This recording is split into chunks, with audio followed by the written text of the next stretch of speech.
Hello, my name's Holly Hopkins, and my writing tip is to build yourself your own treasure hoard.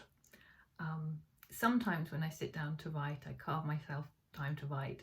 I might not be in the best frame of mind, and I'll start with a free writing warm-up exercise, a stream of consciousness style exercise.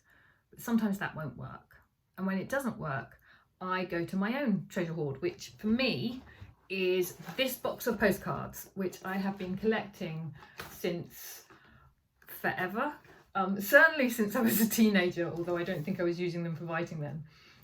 What I will do is I will just literally write what I can see on the card, and that will be another form of exercise which will help things that I'm actually interested in or concerned by to come to the surface.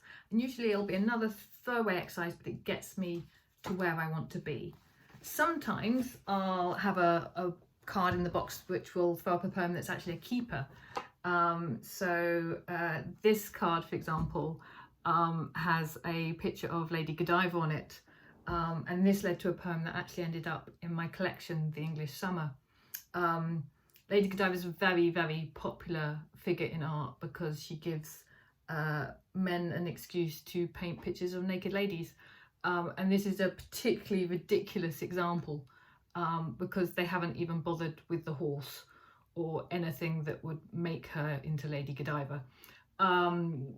And I wanted to write a poem in response to that. I was moved to write a poem in response to that, where I also have a Lady Godiva who doesn't ride the horse, but she doesn't because she's got a plan. And I didn't, at the end of it, say, oh, by the way, this came from a postcard, because there was no reason to, and that wouldn't have made it a better poem. But sometimes the cards turn into poems that I keep. Most of the time they turn into an exercise that I just discard. And I think everyone should have a treasure hoard, and it doesn't need to be a big box of postcards. It could be a Word document where you keep links to interesting newspaper articles that you want to write about. It could be on your phone, you have a list of interesting words that you've come across, rare words that you could use to start a poem.